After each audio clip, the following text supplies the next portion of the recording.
Kabir Edmund Helminski, Living Presence, a Sufi way to mindfulness and the essential self. Narrated by Arian Stanley and Morag Sims. We live in exciting and precarious times. Technology and markets have dissolved the barriers between nations and amplified our impact on the planet.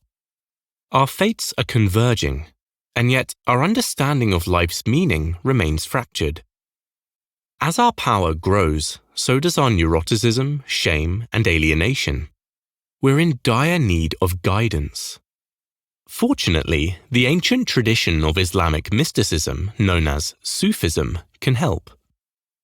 Follow its teaching to live in the here and now and connect to an infinite spirit, and you'll see how embracing this living presence can break you out of your narrow awareness and tame the discontent that is driven by your ego.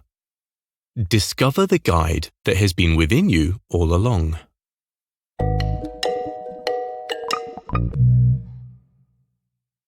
Blink 1 of 7. Picture yourself in a city dense with fog. Its tendrils cling to the streets, spreading darkness everywhere. The people around you move about in shadow. The inhabitants of this city are constricted by fear. No matter their accomplishments, they carry a deep sense of failure and alienation. Now travel beyond the city. You find yourself in a village where people strive to be kind yet are haunted by fears of their own insignificance. Journey further away still and you meet the warriors.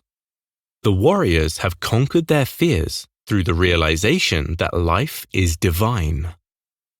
Continue yet further and you finally arrive with the saints.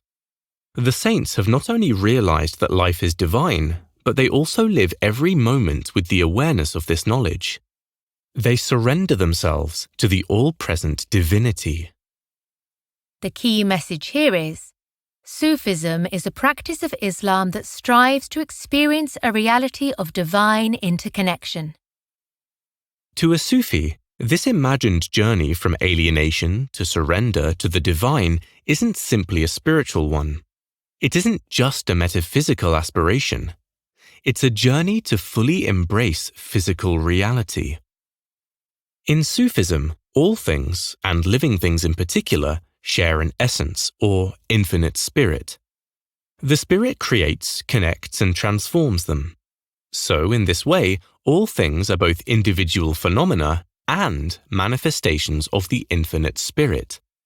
For a Sufi, reality is oneness. What's more, this view of reality sits in harmony with our modern scientific understanding of the world. In physics, reality is an electromagnetic field. Within the field, subatomic particles vibrate with energy, and this energy draws elements together. The elements transform one another, enabling organic life. Consider a rose, for example. The energy within the rose brings sun, water, and minerals together to make it bloom. It's the same for humans. The energy within us powers our minds. It allows us to have an awareness of the energy itself. In contemporary Sufi teaching, this energy that manifests through all things in the electromagnetic field is the infinite spirit revealing itself throughout existence. But this fit with the scientifically approved models of reality is beside the point. Sufism isn't primarily concerned with arguing the truth. Sufism is about experience. And the most important experience a person can have is presence. Blink 2 of 7. In the early days of his spiritual journey, the author studied under a Sufi teacher or sheikh. One day, the sheikh instructed him to brush a horse. The author, a kid from New Jersey, had no idea how to groom a horse, but he spent hours on the job. He groomed from the mane to the tail, from the hooves up to the ears. While working, he noticed his own body, his arms, his feet, his breath, his heartbeat, and his senses filled with the smell, sight, and feel of the horse too. His awareness took in a single strand of the horse's mane right through to the animal itself and the space around it. And yet, he did a really sloppy job. And when the sheikh returned, he told him so. But the sheikh also smiled. He could see that the author had worked with total absorption. The key message here is, maintaining awareness in the present moment opens you up to the infinite spirit. Presence is what the author glimpsed while grooming the horse that day. He'd given his all and connected to the horse, himself, the moment, and the spirit that bound these things together. And this presence opened him up to the infinite spirit, that is, reality. Sufism is a mystical faith transmitted through fables and poems, most famously by the 13th century Persian writer Jalaluddin Rumi. But it's also a practical faith that's meant for the everyday. Sufis hold jobs just like most people do. They build homes and teach classes. They cook and clean. But in this day-to-day, they strive to maintain an awareness of the present moment. Sufis also develop this presence through meditation, or what Rumi calls polishing the mirror of awareness. Think of your awareness as a mirror filled with the outer world. Other people, things, ideas, and even your thoughts about those people, things, and ideas. With such a crowded picture, it can be hard to notice the mirror itself. But if you find a free moment and comfortable position to pay attention to your breath, heartbeat, and senses, and observe your emotions and thoughts without attaching to them, then you can begin to clear your mind. In these moments, your mirror is clean and empty, and you reveal your mind's capacity for awareness as it really is, a living conduit to the infinite spirit. Blink 3 of 7. So far, we've explored Sufism's concept of the infinite spirit, an energy more often known as God that connects and manifests through all things, ourselves included. But just as we embody the divine, we also have something of a villain lurking within us: the ego. In Sufism, the ego is your compulsive self. Seeking only to preserve itself, the ego stokes fear, resentment, judgment, and envy. It can't sustain mindful attention on any task, so it flits about, and it reads the world as either a threat to extinguish or an angle to be played. For many people, the conscious mind is dominated by the ego. We are prey to our compulsions, guilt, and fear. Insecurity guides our actions. We use our intellect as a shield and weapon. It's a troublesome state of affairs. Luckily, there is another way. The key message here is, end the tyranny of the compulsive, fearful ego by surrendering to the love of the infinite spirit. In Sufi Islam, all things, having been created by the infinite spirit, have a good essence to them. The ego is no different. You develop your ego at a young age to cope with the challenges of life. To face adversity, your ego supplies you with crucial qualities: aspiration, self-respect, and diligence. You need your ego, but it should serve, not rule you. To humble your ego, you must develop presence. In other words, an awareness of the infinite spirit. The spirit wants the best for you, and you must trust it, surrender, and submit to its love. But submission to this spirit isn't a one-and-done deal. Daily life is full of challenges, including money troubles, health problems, and all manner of real and perceived threats that can awaken your self-important survivalist ego. Conflict is inevitable, but when the world triggers your ego, you should work to return to presence. Remember the connection between your individual self and the divine. Allow yourself to be humbled, reassured, and loved, and your ego will release its hold. When that compulsive self is hushed, only then can you go on and face your challenges. Blink 4 of 7. There was once a king who was generous to all people, so long as they could observe a moment's silence. One day the king gave to widows, the next he gave to the blind, and on the day after that he gave to poor students. But one poor student couldn't help but whine as the king approached, and so the student received nothing. On the next day, the student feigned illness and waited for the king, because on that day the king would give to the sick. But again, the student couldn't quiet his whining, and so he got nothing. Next, he disguised himself as a widow, then as a blind man, and so on. But each and every time he whined at the king's approach. Day after day, he left empty-handed. Eventually, the student came up with a better disguise. He wrapped himself in a death shroud and lay still by the side of the road. The king passed and placed gold pieces on the body for the burial, at which point the student emerged and said, "You gave me something after all." "Yes," replied the king, "but first you had to die."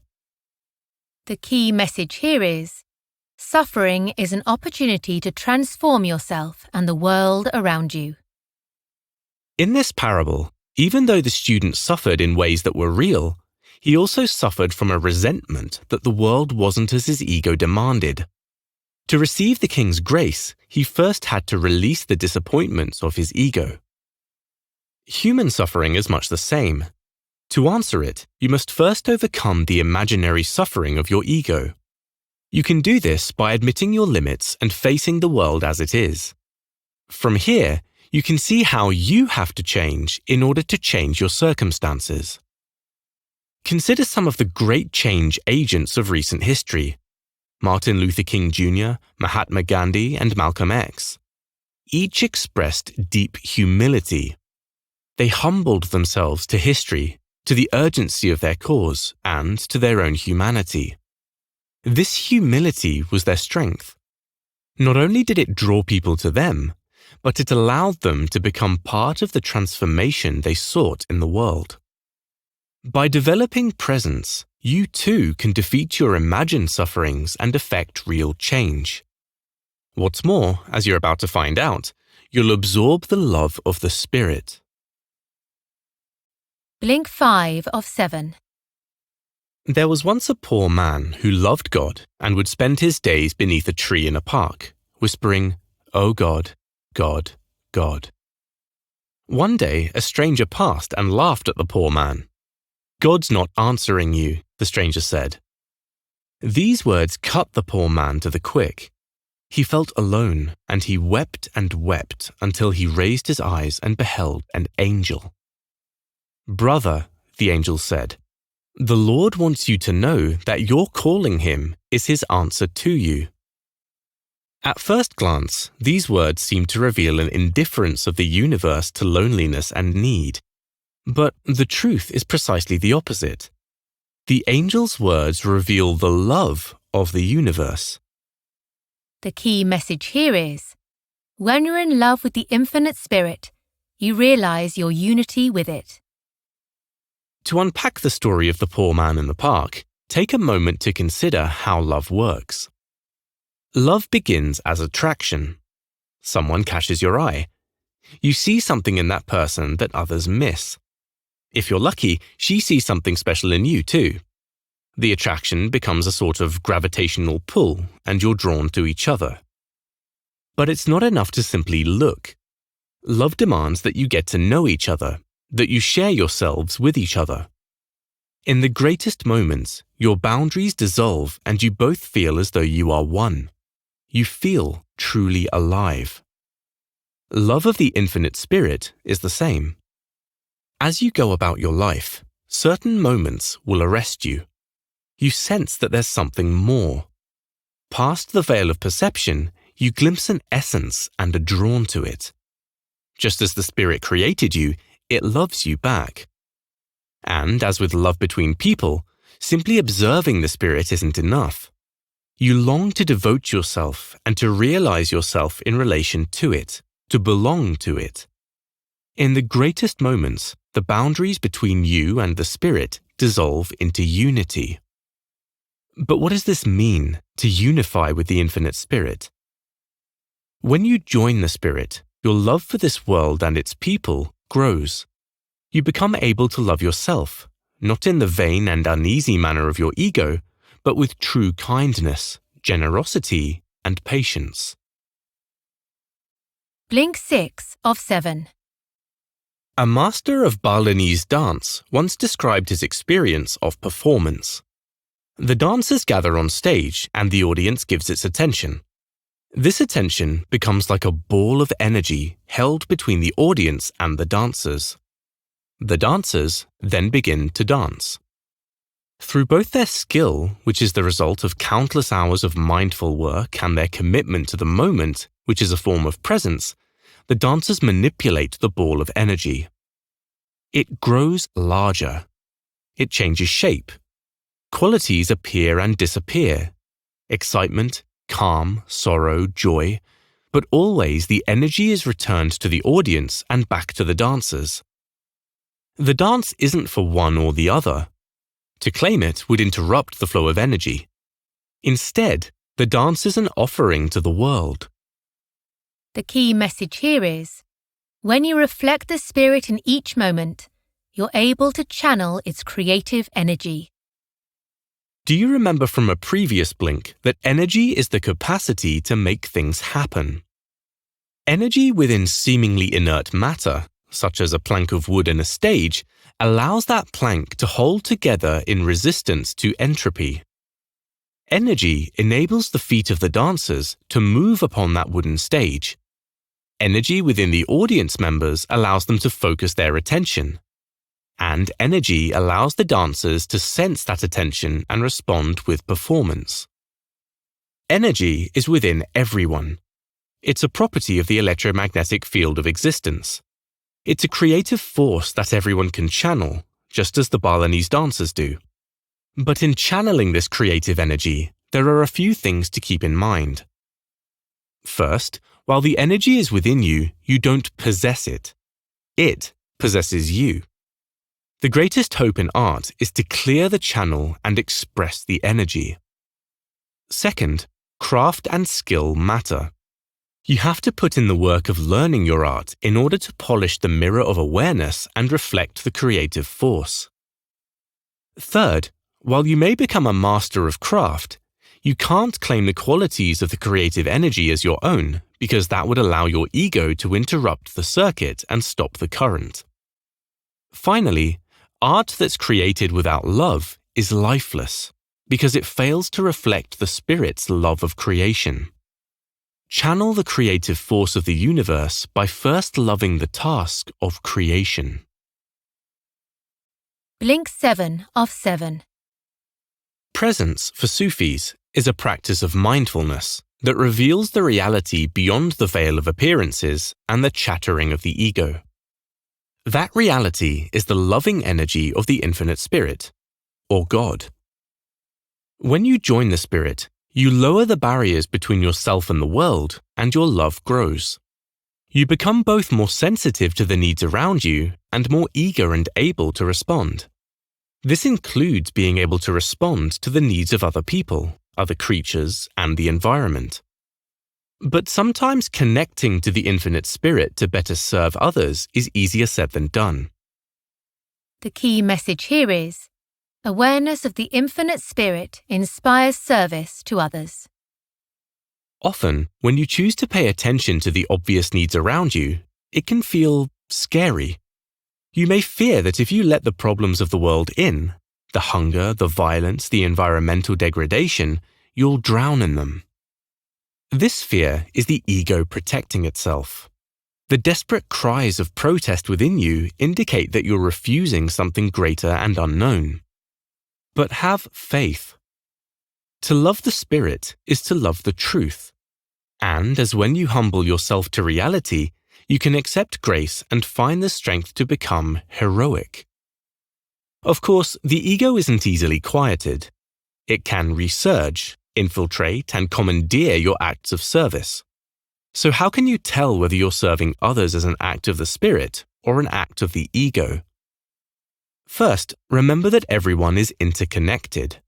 Taking advantage of others never leads to sustainable well-being. Nothing true is easy, and happiness comes from sacrifice and work. Second, an act of service inspired by presence is a channeling of the infinite spirit. It ought to increase your capacity for love. If something leaves you feeling embittered, resentful, or filled with an uneasy self-importance, then you know you're in the realm of the ego. By contrast, an act of service that's inspired by presence is a force of kind, patient, and generous love. That love will mobilize your intelligence, gather your focus, and fortify your will. This doesn't mean you won't make mistakes, but a mistake of love is better than a passionless one, no matter how correct or high-minded. Above all, if in doubt, return to presence. When you do, you can't go far wrong. You've just listened to our blinks to Living Presence by Kabir Edmund Helminski. The key message in these blinks is that Sufism is an Islamic tradition that seeks an awareness of and devotion to the infinite spirit. This spirit, more often called God, manifests through all things. It's the essential reality of the universe. By developing a sense of presence and growing a mindfulness practice that opens you to the infinite spirit, you can quiet your fearful ego, find love for yourself and others, and channel that love into acts of creativity and service. And here are a few final words of guidance. Let worship come naturally. The day-to-day religious practices of the Sufi are rich and diverse and go back 13 centuries.